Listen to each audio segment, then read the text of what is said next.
அருமை தமிழர்களே, சிவகுமாரின் அன்பான வணக்கங்கள்.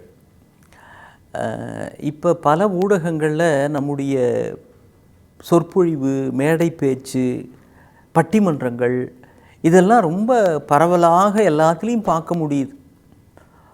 பேச்சாளர்கள், நடிகர்கள் அவங்க சொன்னது, பேச்சாளர்கள் சொன்னது, பெருந்தலைவர்கள் சொன்னது, இது எல்லாத்தையும் எப்படி எப்படி முழுமையாக பார்த்தால்தான் அதனுடைய முழு பொருள் நமக்கு புரியும். நான் இதை சொல்கிறதுக்கு காரணம், நானே இதற்கு ஆளாகியும் இருக்கிறேன். நிறைய கலைஞர்கள் இதற்கு ஆளாகிறார்கள். ஏதோ ஒரு இடத்துல ஏதோ ஒரு பேச்சில் ஒரு வரி அவங்க மேம்போக்கு ஒரு வரி சொல்கிறாங்க அப்படின்னு வச்சிங்களேன், அந்த ஒரு வரியை மட்டும் அதிலிருந்து எடுத்துட்டா அதனுடைய பொருளே மாறிடும்.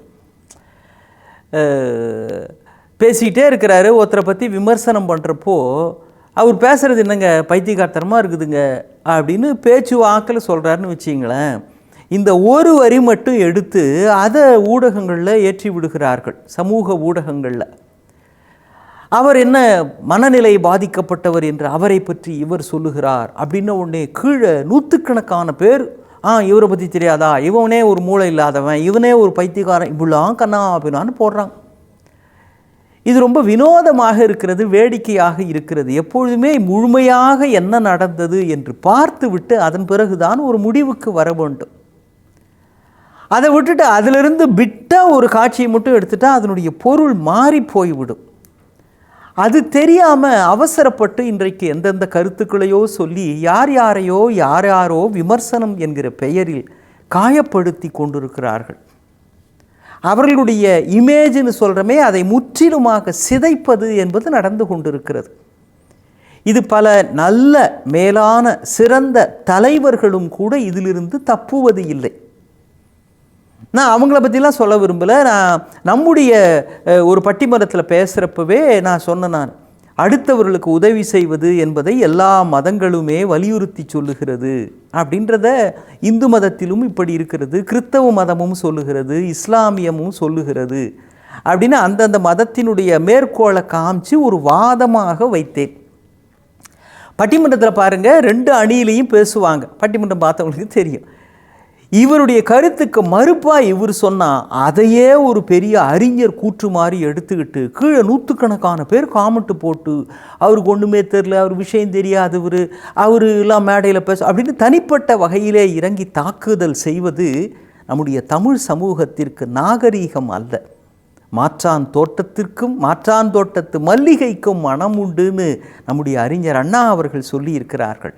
அவன் எதிராகவே இருந்தாலும், மாற்று கட்சியாக இருந்தாலும், அவன் சொல்கிறதுல விஷயம் இருக்குப்பா, அதில் நல்லது இருக்கிறது, அதை எடுத்துக்கொண்டு தெரிந்து கொள்வதற்கு கற்றுக்கொள் அப்படின்னு சொன்ன பெரியவங்க வழியில் நம்ம வந்திருக்கிறோன்றது உண்மைன்னா முழுமையாக ஒரு பேச்சையோ ஒரு காட்சியையோ நாம் உள்வாங்கிக் கொள்ள வேண்டும். நான் அது மாதிரி 3 மதத்திலிருந்து மேற்கோள் காமிச்சு சொன்னேன்னா இதுக்கு பாராட்டி எவ்வளவோ பேரும் சொல்லி இருக்கிறார்கள். அதே நேரம் கடுமையான விமர்சனங்கள், அந்த மதத்தை பற்றி தெரியாதா, இவங்கள பற்றி தெரியாதா, அவங்கள பற்றி தெரியாதா அப்படின்னு போட்டுக்கிட்டு இருக்கிறாங்க. இது ஏதோ தனிப்பட்ட வகையில் என்னுடைய தன்னிலை விளக்கம் அல்ல. எந்த விஷயத்தையும் முழுமையாக தெரிந்து கொள்ள வேண்டும். இன் டோட்டோ, இன் கம்ப்ளீட்னஸ் அப்படின்னு ஆங்கிலத்தில் ஒரு வார்த்தை சொல்லுவாங்க. அரைகுறையாக தெரிந்து கொள்வது என்பது ஆபத்து. அதை விட முக்கியமான விஷயம் என்ன தெரியுங்களா, நீங்கள் பாராட்டுறதுனா கூட அரைகுறையாக தெரிஞ்சுக்கிட்டு பாராட்டிடலாம். இப்போ பக்கத்து வீட்டில் ஒரு பையன், அவன் 65 மார்க் தான் வாங்கியிருக்கிறான், ஆனால் கோல்டு மெடல் வாங்கிட்டான் அப்படின்னு ஒரு செய்தி உங்களுக்கு காதுக்கு வருதுன்னு வச்சுக்கிங்களேன். நீங்கள் உடனே அவனை கூப்பிட்டு, டேய் ரமேஷ், நீ கோல்டு மெடல் வாங்கிட்டியாமே, ஸ்கூல் ஃபஸ்ட்டாமே, கேள்விப்பட்டப்பா, வெரி குட், கங்க்ராச்சுலேஷன்ஸ், ரொம்ப சந்தோஷமாக இருக்குப்பா அப்படின்னு நீங்கள் அவனை பாராட்டிடலாம். இது அவனுக்கும் ஒரு மகிழ்ச்சியை தரும். அந்த செய்தி உண்மை இல்லை தான். ஆனால் ஒருவரை குறை சொல்லுகிறீர்கள், விமர்சனம் செய்கிறீர்கள், அதிலே இருக்கிற தவறை சொல்லுகிறீர்கள் அப்படின்னா முழுக்க அதை தெரிந்து கொள்ள வேண்டும். தெரியாமல் மேம்போக்காக அவர் சொன்னார் என்று இவர் சொன்னதை கேட்டு இன்னொருவர் உங்களிடத்தில் சொல்லுகிறார்னு வச்சுக்குங்க, அடுத்தவர்களை பற்றி கடும் கண்டனங்களை நாம் சொல்லுவது என்பது, நாம் பதிவிடுவது என்பது மிக மிக சிக்கலில் நம்மை கொண்டு போய் விடும். நான் அதுக்கு தான் வரேன். நீங்கள் என்னமோ காமெண்ட் போட்டு போங்க, அதை பற்றி இல்லை. இதற்கு மாற்று பக்கமும் ஒன்று உண்டு. என்ன, இது மாதிரி ஒரு கண்டனம் வருதுன்னு வச்சுக்குங்க. நம்முடைய அறிஞர் எம்.எஸ். சுவாமிநாதன் அவர்கள் மிகப்பெரிய பசுமை புரட்சிக்கு வித்திட்டவர். அவருடைய மகள் அருமையான ஒரு பேட்டி ஒன்றை தந்திருக்கிறார். அந்த பசுமை புரட்சி அவர் கொண்டு வந்தப்போ அவருடைய மகள் அப்போ பள்ளிக்கூடத்தில் படிச்சுக்கிட்டு இருக்கிறப்போ ஃப்ரெண்ட்ஸ் எல்லாம் வந்து இந்த கருத்தை சொல்கிறாங்க, உங்கள் அப்பாவை பற்றி இது மாதிரி சொல்லியிருக்கிறாங்க அப்படின்னு அந்த பொண்ணுங்க கேலியாகவும் பேசுதுங்க. உண்மையாகவே என்ன இது மாதிரி இது உண்மைதானா, நாம் செஞ்ச காரியமா உண்மையிலேயே நல்லதா அப்படின்னு பார்க்கணும். அதனால் மற்றவங்களுக்கு அதிக பாதிப்பு இருக்கா, குறைந்த பாதிப்பு இருக்கா, இல்லை முழுக்க நல்லதா, இப்படிலாம் தான் பார்க்கணுமே தவிர, சொல்கிறவங்க அந்த துறை சம்பந்தப்பட்டவங்களாக இருந்தால், சொல்பவர்கள் அந்த பாதிப்புக்கு உள்ளானவர்களாக இருந்தால் அப்போ அதை கணக்கில் எடுத்துக்கணுமே தவிர, செய்கிற செயல் சரியானது தானா என்பதை உன்னுடைய மனசாட்சி அனுமதிக்க வேண்டும், நாட்டின் சட்டம் அனுமதிக்க வேண்டும். இந்த இரண்டுமே அனுமதித்தால் நிச்சயம் மேற்கொண்டு அதை நீ தொடரலாம் அப்படின்றதாம்மா என் கருத்துன்னு அவங்க அப்பா சொன்னதாக அவருடைய மகள் ஒரு பதிவு போட்டிருக்கிறாங்க.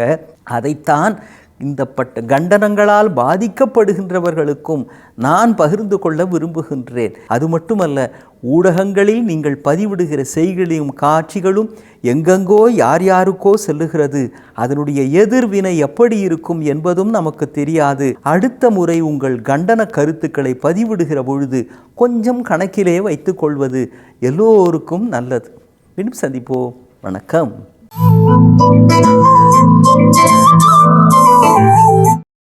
இன்னும் பல வீடியோக்களை காண சன் லைஃப் சேனலை சப்ஸ்கிரைப் பண்ணுங்க.